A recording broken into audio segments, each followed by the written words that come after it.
Hello and welcome back to Chazin-the-Dream. I'm Ethan Chazin, the host of this lovely podcast where we dive into all things culture. And I'm super excited to have with us today Tiffany Slowinski. And I want to give a little bit of background and narrative to her career. And then we're going to jump right in and talk about all things culture. So welcome to the program, Tiffany. Hi, Ethan. Thanks for having me. Our pleasure. So Tiffany's a seasoned entrepreneur and the co-owner of not one, but two successful franchises alongside her husband, Jake. And that's, Three coming next month. are you kidding? Three. Three. I feel like And that's not public knowledge yet, but I guess it'll be when this podcast comes out. it's a secret. I feel like Count Dracula. One, two, three successful franchises. That's awesome news. And she is a franchise owner, soon to be of three, with her husband, Jake. And as a mother of four spirited daughters, I don't know how you do it. I have one, and that's demanding enough. Tiffany's found inspiration in both her family life and professional career, which again, I don't know how you manage both, but we'll talk about I that. can't say we're managing. We're doing both. Well, yeah, you know what? I like that better. Doing. That works better. I like that better. Doing. Work-life balance. And with a solid background as a former VP of sales for a national franchise, Tiffany possesses expertise in optimizing work culture and driving tangible results, which is obviously always the challenge. Her unique approach focuses on cultivating a positive and productive workplace environment, which we love, driving both top and bottom line sales. And under Tiffany's leadership, in under 3 years, the franchise count has more than doubled.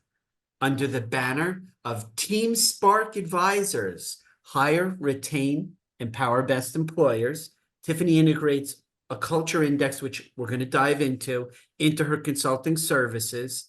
And this invaluable culture index tool allows her clients to gain some pretty profound insight into their teams, improve communication, heighten productivity, enhanced employee satisfaction, which if you've been listening to this podcast at all, that's what we talk about here. Tiffany's educational journey includes earning a master's degree in psychology from Columbia University here in New York City. Woohoo. And we're going to dive right into today's podcast and conversation with Tiffany. So again, welcome to the show. Thank you. So right out of the gate, I have to ask, why franchising? How you came to this point? Was it always something that you were interested in? No. Which, for the uninitiated, you had told me about before, so it's kind of like I'm cheating, but yeah. Yeah. So my husband had stumbled upon the opportunity and thought it was a good fit for us. And that's how we first got involved with it. But no, definitely not a lifelong dream. My career actually started as a guidance counselor. So I went to Columbia, got my master's in counseling psychology, and went and joined the public school district for 13 years before realizing that wasn't really the best fit for me. Loved the children, loved my time there, but it was time to move on. I started doing some advertising sales for a local website I was working on. And that's when my husband came across City Lifestyle Publications, and we bought in and started producing local magazines. So it's been a journey and it's been amazing, but no, definitely not. I wouldn't say a lifelong dream. So how does somebody get from this passion for education to ad sales into franchising? Like we always talk about the logic or the connection of a narrative arc of a career. How do you go from education to sales to franchising? Because it's a really interesting journey. Yeah, and it's funny, a lot of educators actually reach out to me because I have a lot of former friends in the field and they know my journey. And so they'll ask me for advice, and a lot of them are afraid to leave. And I felt like that for a long time. I didn't understand that my work skills were transferable. So I thought, well, I mean, even beyond my initial master's, I went on and took so many more classes and got certifications and different things. And I felt like I kept doubling down on something I didn't really want to do because that's my style. I'm like, well, I'm going to go all in. Yep. And you feel all of a sudden you wake up, and for me, I was in my mid-30s and didn't feel like I had any work experience, which was not true. I'd learned a ton and done a ton while I was there, but I just knew it didn't feel right for me for the long haul. And now that I understand my personality better through the culture index and all the work I've been doing the last few years, it makes a lot of sense to me. I am a risk taking nonconformist. So for me, working in an environment that is highly regulated, right? It's a school district. It has to be. There's a Right. lot of rules. This is what Right. we're doing. You report at this time, leave at this time. You're expected to do XYZ. In the early years might have been, okay, I'm young and this is fun and it's challenging. And then as the years went on, I just felt very stifled. So for me, it probably education never made sense to begin with. And so But that's I only feel with the lucky to have, benefit of hindsight. oh yeah. Oh Yeah. yeah. So now any young person, and because I have a culture index, I would survey them. And if they've got certain traits, I think they'd be a great teacher, counselor. And if they have other traits, I might say, you might want to look into something that gives you a little more autonomy. I would love it if, and I have to be selfish about this because after we spoke the first time, I was going to ask other questions and lead into culture index, but it just seems like it's kind of like the heart of everything that you do that you love to do. Is I'm going to go right there, if that's Okay, okay. sure. This thing called the culture index. What is it? How did you come upon it? How did you develop it? What was the rationale for it? Because you had me do it and you're sitting there kind of going over my results. You're saying you're this, you're this. I'm like, yep, yep, yep, yep. So how did this come about? Yeah. So I was actually a client of the culture index first. And when I was a VP of sales, we started utilizing it and working with an advisor. And I think, given my psychology background, I was instantly hooked. I was like, wait, there's a tool that can show you who somebody is in their personality at a fundamental level. And it's easy and it takes 7 minutes. It's not oppressive to ask somebody to take this. It's not like It's there's certain not at all. I was that. blown away with how simple it was and how spot on it was when you shared with me, you walked me through the results. And the funniest piece of that was looking at it and looking at my own results. My whole life, I'd always felt a little different. And that's like a funny thing to say. And I'm like, oh, everybody feels that way. Everybody thinks they're different or special or whatever. And when I saw my results on paper, I was like, oh, I actually have traits that most people don't have. So that was kind of reaffirming. Or I would see things like in my own personality traits, I have like zero patience. And I always knew I was an impatient person. I literally like walk faster than other people. I get asked to slow down when I speak. Oh yeah. I can't take it. I go to the supermarket, and if there's like a poor old lady in the middle of the aisle, I'm like ready to like mow her down. I'm like, this is taking forever. And then I get on the line, and if the poor cashier doesn't know how to like really move it, I'm like, come on, let's go.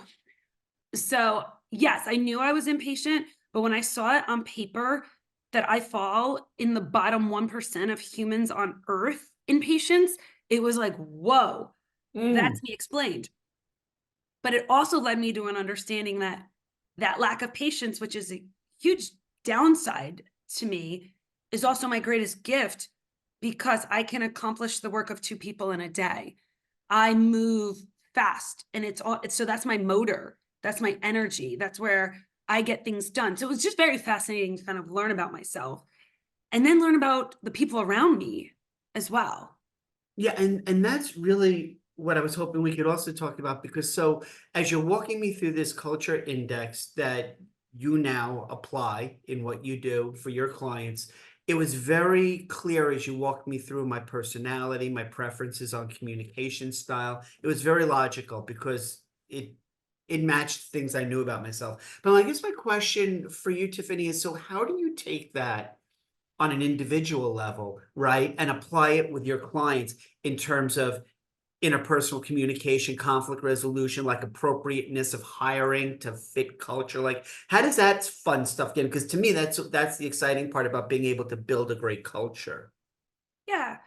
So we think we know somebody based off a very limited interactions. And that's what a job interview is. You show up with your best self that day and you're motivated because you want the job, but you're not really seeing who somebody intrinsically is. And one of the profiles that most blew me away was when I surveyed my best friend since middle school. And she was the exact opposite of what I thought. And I was like, How are does you that happen? like, how is this possible? And when I read it back to her, and she was like, oh yeah, that's me. And I was like, how did I never pick up on this? And then all of a sudden, all the bells are going off in my head, like ding, ding, ding, this and ding, ding, ding, that. And I was like, despite being friends for 30 years, I didn't even truly know her, right? And so when you have this information in front of you for your teams, for your coworkers, for potential hires, you're getting down to the core of who they are, and you're able to appropriately place them. So if it's a position that requires a high amount of detail and structure and very task-oriented work that needs to be done a certain way, there's certain profiles that are going to love that. Oh, I was made for this. Put me in the spreadsheets. I'm gonna sit there and I'm gonna crunch my numbers all day. And then there's other people where could they do that work? Sure. I mean, back against the wall, they got to get something done. They're going to go on their spreadsheet. They're going to do their numbers, but they're never going to do it the same way as somebody who innately has those traits to do that. Sales, this comes up all the time. My profile, when I saw it, was like, ding, ding, ding, do sales. And people had always told me, Tiffany, you should go into sales. And I always thought that was like a dirty word. Like, why would I sell anything to anyone? That's so off-putting. And yet I had spent my whole life talking people into things, persuading them, using my natural social ability. Yeah. Yet I didn't think I would like sales. And then boom, lo and behold, oh yeah, I'm made for it, right? But in sales, it's not just about being friendly. And I happened to be so. There's people who are not particularly friendly who are great at sales. It really, with that, comes down to more, are you autonomous? Are you a hunter? Are you going to go out? Are you going to find prospects? Are you going to follow up? And actually not being too detail oriented, because when salespeople get really into the weeds and really into the details, they actually scare people sometimes. They shut them out. They give them too much information. So sometimes it's the people who are a little more freewheeling, less conforming, less detail oriented that actually go in there and they get that job done. It makes perfect sense when you explain it, not just because it makes perfect sense, but also, the overlay if you've had any kind of experience with personality assessments and you kind of understand how it can either confirm what you've known about yourself, which we did when you walked me through the index that we did for me, or like you said with your friend, it can make you go, wait, how did I not see some of that? Oh, okay, now that I look back. But I guess my question is, and I know it's in there, but my question is, okay, so how now this understanding of myself when I work with Tiffany, or I understand my team members, how does Tiffany help me kind of piece it together in terms of how they fit into a really high functioning team? Like, because obviously you've got all these individuals and you said, okay, now I know them. How do we put it together?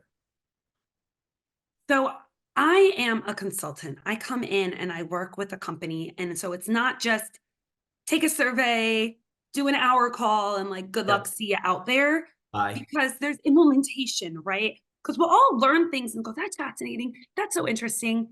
And then we shove it in our desk drawer and kind of forget about it because the next initiative comes up and you start moving on. Yeah. So as different things come up, conflict, things that aren't going well, conversations, I'm there to talk people through it. And by having that information in front of me, it can be as simple as you're communicating in a way that's scaring that person. Well, what do you mean? I'm just telling them what I need done. And that's an actual conversation I had recently with a business I'm working with. And it was, I don't understand why that would be scary at all. I'm not saying anything. I said, your tone. And when I put it that way to him, it brought him down a notch. I said, you're this hopped up right now telling me, how does that conversation look when you talk to that other person? I said, what you're saying is not scary to you. It makes this person uncomfortable because they don't want to disappoint you. So if you look angry, but I'm not angry, but you look angry, it's your tone. Yeah. That scares them. And I don't mean scares them like physically scares them, but that makes them afraid of making a mistake, which is resulting in them coming back to you in what that person perceived kind of in an annoying fashion of Mhm. too much follow-up because they're terrified now of messing up. So if you can make them feel safer, they're not going to come to you as much. If you could put guidelines in, if this happens, you're welcome to do X, Y, or Z, and you give them more guidelines that they know they can work within. And then you have the self-control if something goes wrong to not fly off the handle, you're going to get better productivity out of this person. So, because you kind of shared that not only is this a tool, a culture index, which individuals and organizations can kind of take, and then your role as a consultant on their behalf is to guide them through how to use it, interpret it, be aware when they're going into their characters to kind of pull back. I guess my question that begs asking is, this doesn't seem like a tool that every organization would be willing to use. Like, I would imagine there are certain characteristics of an ideal client for you where they say, yep, Tiffany, we get this, let's do it, versus no, we're not interested or we don't care about our people. Like, do you find that to be the case? Well, sometimes it's not so much that they necessarily care about their people. I mean, although like that's great and a lot of them do, sometimes it's a more of a selfish motive. These Okay. are CEOs and business owners that are looking to grow their organization and they know they have people problems. And so for me, a person, a team that's working with me, if they have certain characteristics, it lets me be in my natural state and behave how I behave without heavily modifying myself. When I don't have certain people working with me, it's very exhausting for me to like slow down the way I do. I just to fight, right? To not offend. I'm a very direct communicator. So some of this is about for selfish reasons. When you get that right team in place, you get to be yourself, communicate how you naturally communicate and not have to modify as much. But for me, I'm looking for visionary business leaders. So these are people who innately, I show them the survey and they're like, I get it. Yeah. They are future thinking. Yep. They are proactive. They can lack a little bit of patience themselves. So they don't want to wait years to figure this out. They get that they need to put a little bit of time and resource into this now. And then they save time and money and grow in short order. When you don't have to continuously rehire for the same positions, or you're getting maximum output out of that position, it's a no-brainer. But you got to put in the work first, right? And so you're asking somebody, we're going to do these workshops, we're going to consult, we're going to work together. And so by putting a little bit of effort in now, it will actually decrease the amount of energy you have to put into this later by far. You say two things that are really interesting to me is the idea of for somebody to typically embrace what you're saying is the benefit of it and to say we want to move forward is to be visionary. And then the other is you as you're having conversations with people that reveals their visionary up front, you talk about you see white flags with them. You see things pertaining to I think you said people problems. But what are some of the people problems that get revealed, and what are some of the characteristics of somebody who, as a senior executive or a business owner, you say, yeah, okay, you're the kind of person who seems like you would embrace this kind of opportunity to really get to know your people better. So I like to remind everybody there's no wrong people there, and there's no best personality out there. There Okay. are people who are made to do certain things. So in a company, depending on the position, who's going to fit into that role is going to look different, even from one company to the next.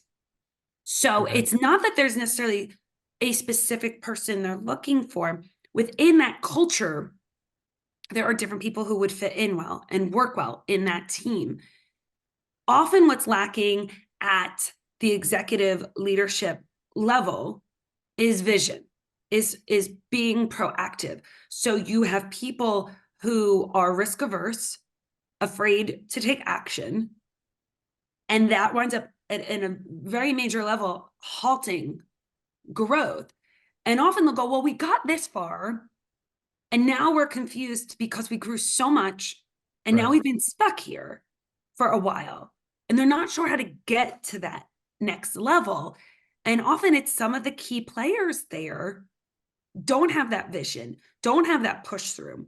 So for some of them, I've worked with CEOs who have gone to me, I think I'm part of the problem here.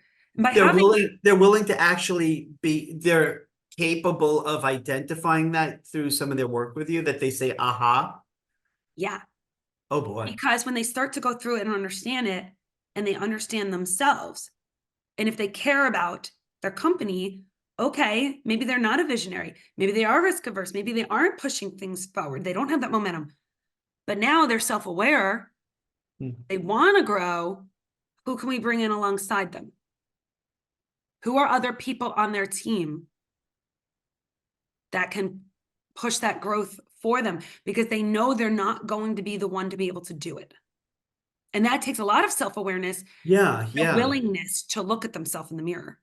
I mean, that I would imagine in an engagement where you're working with a client and that happens, that's a really rewarding moment for you in your consulting with them. I guess I'm fascinated by this idea of they have that epiphany, you know, the light bulb goes off and you were able to kind of help them have that kind of greater view inside themselves. As you've been doing this with the Culture Index, have you was there ever a time where there was such an amazing shift in terms of either the business owner or the leadership team starting out over here with you, and you were able to get them totally over here, that it fundamentally changed the way they viewed their business, their people? Like that to me would be really fascinating.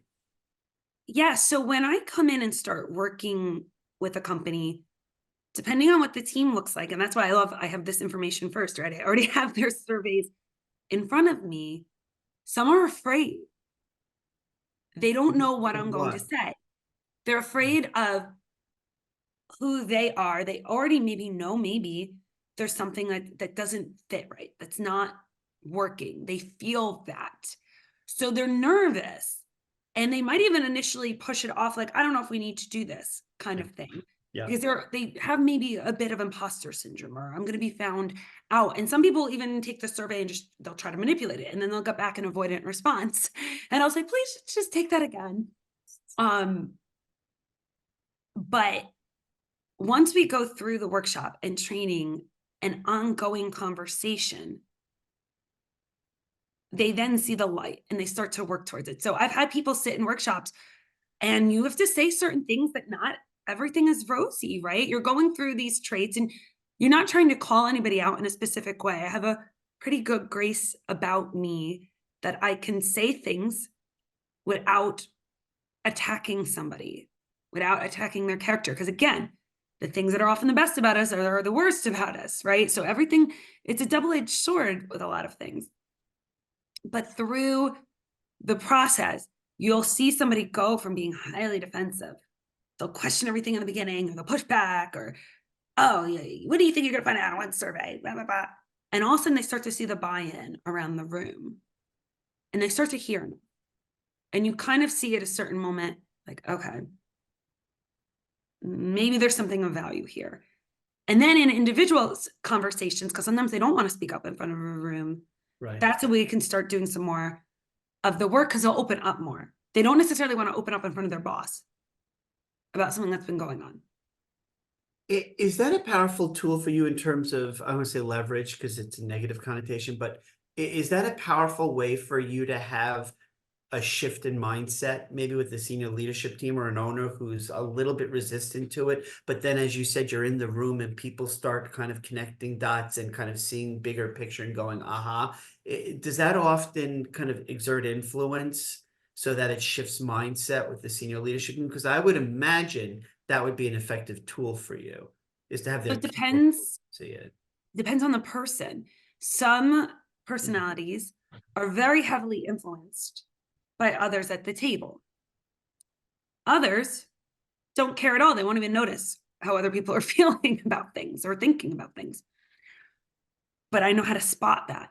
So for some people, it's not necessarily that I'm going to go win them over, but I get other people to see the light, and then they're watching them and like, oh, well, if they think this, okay, it gives them safety in numbers. I'm not out there by myself, right? So it is fascinating. And I feel like I have this little like secret card where I know things about people that now when I meet someone and I don't have their survey in front of me, I'm like, wait, I don't even know how to talk to them. Like, because And I feel that like I'm secret missing card such a is valuable piece. the evaluation, the culture index is that secret card that you bring to the table. Hmm. I've surveyed like everybody in my life. I was laughing when we were talking before and you said that, and then you started going over my kind of results, my profile. And like I said, I mean, I've done assessments before, but you were like, you're this, but you could be this. And sometimes this happens. I'm like, yeah, it felt like you knew me we talked about this. You knew me for years and years. It was kind of, whoa, okay, you get me, you really get me. And I guess in terms of the consulting side, that would be a really powerful tool to get people who may be on the fence to go, okay, everything that you're saying about me and my team is spot on. So tell me more. Mm. I think what makes me a little unique in this position is my years of experience as a counselor combined now with my knowledge of culture index. It makes people open up to me. I know how to ask the questions. It's not about coming in and just telling people all these bad things about themselves, because who's going to want to hire me to do that? The goal is not to make somebody feel terrible by the end of the day. It's for them Right, to right. understand themselves and others. But now we need a plan here. It's not just like, oh, great, I found out all these terrible things. We're never going to be successful. No, that's not the point. We know all these things. Now let's put a plan in place. What are we going to do to improve? Do we need to tweak some of these positions? Are some of these job responsibilities, depending on the size of the company, sometimes there's some fluidity in what somebody does. Maybe they're a great person. Sometimes they're family members, right? And I just said, well, your wife's not really suited to do this. And what's amazing is then the wife will go, I hate doing this. Okay. Like, so it's not always just like, oh, come in and we're going to slash everybody out of here. No, it's not realistic. But sometimes it's a little bit of a shift in what somebody's responsibility is. Sometimes it's a shift in a little bit of the environment. Social profiles, people who are, outgoing, they'll love the company cocktail hour. They'll want to go do volunteer work and team building. And then to other people, that's like, are you kidding me? I've got to stay for a party after work. I didn't sign up for this. Yeah, right. And I'm like, people like me are like, oh, so my whole career I've been busy planning parties and not having any understanding that there's people who don't want to come. Like, Which as we talked about, that would be me. My wife would be you. She'd be planning it, but what do you mean you don't want to stay later and talk to everybody and you're not energized by the social interaction? Well, my culture index says, so therefore you should know I'm borderline introvert, mhm. which we talked about, the energy givers and the energy detractors. I also wanted to ask you a question about Team Spark Advisors and the future. Like obviously you just shared that you're going to be launching franchise number 3. So congratulations. But where do you see the next few years? Where do you see you taking the business? Yeah, so I'm future thinking, right? We're growing. Yeah, I'm just getting started here, right? The Mhm. more businesses I can impact, it's very fulfilling for me. I've yet to meet a business owner who has said all our people are great. I've literally yet to have that happen. And it's interesting. I was having a conversation a few days ago with a small business owner. So he doesn't have much of a staff. So he didn't really maybe understand. He only works with like 1 or 2 other people. And he said, I'd love to introduce you to some people, but I feel like everybody I know already has a really good handle on it. They already have good people. And I said, well, I could see where you would think that, Right, because in social settings, we don't walk in and like to tell everybody that somebody just quit, or you just had to fire somebody, or you just had right. to replace the same position 3 Yeah, times, yeah. or you've got people on your executive team that are not fulfilling their promises. It doesn't come up in conversation because we want to paint a nice picture. And I get it. I wouldn't go air my dirty laundry in public either. So we assume these things aren't happening, or we think it's just happening to us and there's something wrong with us because everybody else has a handle on it and we don't. Yeah. When I talk to them, it brings it down a level. It opens it up. And it's like, oh, somebody's finally asking me about this. And we'll start the conversation with like, everybody's great here. And then we'll start going through profiles and they're like, this one, it's been a nightmare. And this is going on here. And I don't know how to handle this one. And usually there's this feeling of, as humans, we want to think we can fix things. So, well, they're kind of new. And I'm like, what's kind of new? 2 years. I was like, all right, 2 years isn't new. And we want to think that if we just put in the effort, that they'll get there. They just need more training. They just need more help. Yeah. And in certain instances, things can improve, but they're not going to get all the way there. You're not going to turn somebody into somebody they're not through increased training.